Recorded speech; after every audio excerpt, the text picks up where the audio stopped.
everyone, welcome back to my channel. For those of you who don't know, I'm Autumn Renee and I'm a 23-year-old single foster parent. And I had a few of you guys asking about daycare and foster care and daycare and some issues going along with that.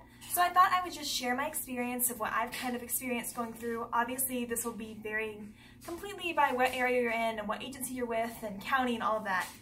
And of course things are always changing in foster care, so I cannot say that this is exactly how it will be for you, but I just wanted to give you some things to think about and some problems you may encounter when it comes to daycare and your kids. Obviously, as a single parent who works full-time, my child does have to go to childcare. I do not have an option or an employment that allows me to stay home with my child. That is awesome. If you have a situation like that, that's great. Be very grateful and thankful that you have that. I currently do not have that option, so I did have to send my child to daycare. I currently have an 8-month-old placement, and pretty much my whole issues with this whole daycare thing started before I even got a placement. I was being proactive and I was like, I'm gonna go ahead and find a place and tour it and like make sure I have a place all set up for when I get a placement. So I was being proactive, guys. I was being on top of it. So I went and found some places, sent them to my social worker. I was like, hey, I really like to use these places, but I'm not sure if they accept CCMS, which for those of you who don't know, CCMS, at least where I am, is like the daycare subsidy. So it's like the state pays for the daycare. In my area, and I'm in North Texas, and I'm licensed through the state, and in my area, for where I am, the state will pay for daycare at CCMS licensed daycares as long as you are working 40 hours a week and can prove it, which of course I am, and I'm not sure if they have an income like cutoff for that. To be honest, I'm not really sure. Obviously, I'm under it, so I was able to qualify, but they do for foster parents pay for CCMS daycare if you're working full-time, 40 hours a week. If you are a couple and you're both working full-time, they will also pay for it. But obviously if somebody's not working full-time and can stay home with them, then they're not going to pay for it. So that's just kind of how it works in my area as far as the state paying for it or not. Which for me, being a single foster parent, it was kind of a necessity that they paid for it because I cannot afford to pay daycare out of pocket as much as I wish I could. So anyway, I decided to be proactive, was finding CCMS daycares prior to, and going into this, I kind of assumed that CCMS daycares would be like, the low quality kinder care or below that, just, pretty much the lowest quality daycares you could get. I just kind of assumed that would be the case, but I found really lucky because I found a school that I really loved. It was a cute little Montessori school near me, and I really love the Montessori philosophy and think it really goes great with children in trauma. So I looked into it and I emailed it to my social worker, and she was like, oh yes, that's approved, it's great. And I was like, are you sure? It's not on the list on the website, I'm not sure if it has CCMS. And she says, I double checked with my supervisor, it's all good, you can use that place. So I was ecstatic. I was like, great, like my kids get to go to this awesome, Montessori school that's like really high quality, and it's paid for. Like, this is like the best case scenario. So I was feeling a lot better about it because I was really hating the idea of having to send any of my kiddos to any kind of childcare facility.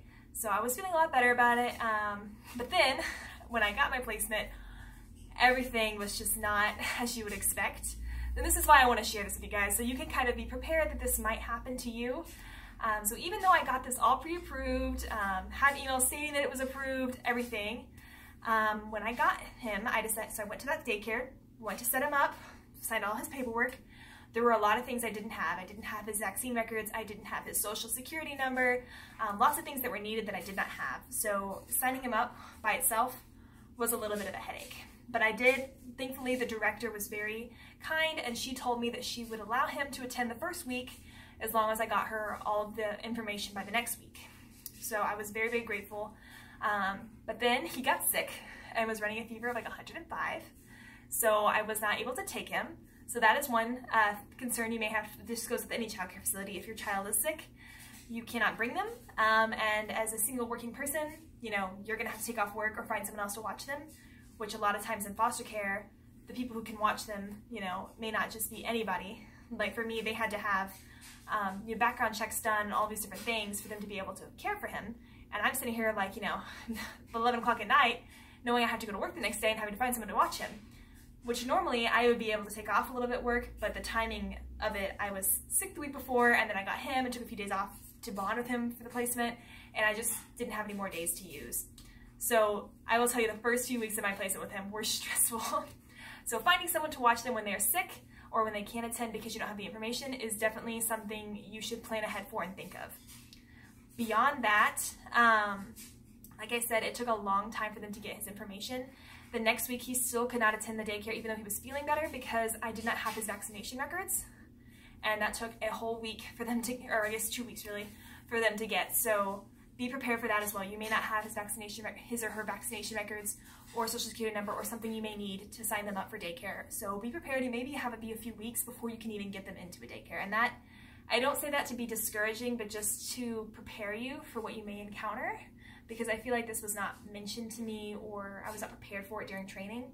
So I just want to put that out there in the world so you guys know. Beyond that, after he finally got his information and was not sick anymore, I had him enrolled and he was going for a few weeks and it was great.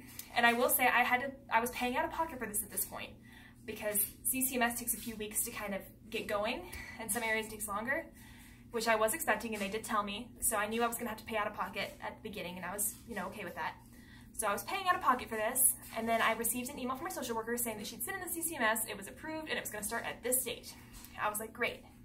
2 days after that date, I get an email or a call saying, oh, you can't use that place. It doesn't accept CCMS. You can imagine my reaction. I mean, I'd pre-done all of this, literally been paying out of pocket for this place, had everything set up, and now you're telling me he can't go there because it doesn't accept CCMS. So yeah, that was not a good moment for me. I was very, like I said, very, very stressful first few weeks.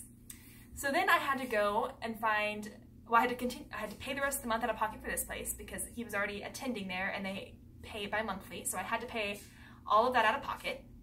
So financially it was very stressful. And then I also, my poor little guy, had to transition from one daycare to another after already having to transition his entire life, from the foster care system. So poor little guy had to have more transition. And then now I'm stuck, still having to work full time, trying to sign him up and find another childcare center who will take him, which you would think would not be super difficult. But I was looking up the CCMS daycares that are anywhere near my area, and every single one I called had a wait list for 3 or 4 months, or wasn't accepting children under 3 with CCMS, or some other reason they could not take in, they were full. It was horrible. So I eventually did find one that was a little bit farther away and it was a harder commute for me, and the quality of the place is not great. I hate that I have to leave him there. Literally cried all the way to work and all the way back the first day I dropped him off there. So just saying that daycare can really suck as a foster parent, and it was definitely not an experience that I hope to repeat. Now in the future it will be better because I will know on the front end which daycares accept it, which ones typically have openings, like I will know now for the future. But those first few weeks, guys, it was a lot. I definitely recommend that you have backup caregivers or somebody who's going to be willing to be there for you for those first few weeks when you may not be able to get your child into childcare immediately. And also be willing to pay some out of pocket because likely that will happen. So that was kind of my experience with daycare. The state does, or is supposed to cover, at least in my area, but it can definitely be a little bit of a hassle, getting the information, finding a place that will accept them, and all of that. So just be prepared. With foster care and daycare, those things can happen. And like I said, I'm not saying this to be discouraging. I love fostering. I hope to continue fostering for a really long time. And I am hoping in the future to have a career where my child won't have to attend daycare, or I can at least afford to send them somewhere better. But that is the reality of the situation for now. So it's just something to consider and something to keep in mind. Let me know in the comments below if you're a foster parent and you've had an experience with this, or if you guys have any specific questions about the daycares. I would love be able to answer that for you guys. And I am hoping to make more foster care videos a lot more in the future. Thank you so much for being patient with me. As you can imagine, being a full-time working single foster parent, I do not have a whole lot of free time on my hands to make videos. And filming with a baby who you can't show in the video is quite hard, and I don't usually do a lot of editing with my videos because once again, I don't have time or money. So just bear with me, and thank you guys for sticking out with this with me. It feels so great to hear you guys' comments, and knowing that I'm inspiring you and giving information that you need has been really awesome. So I will make sure to keep putting content out for you guys as much as I can. And I will talk to you guys next time.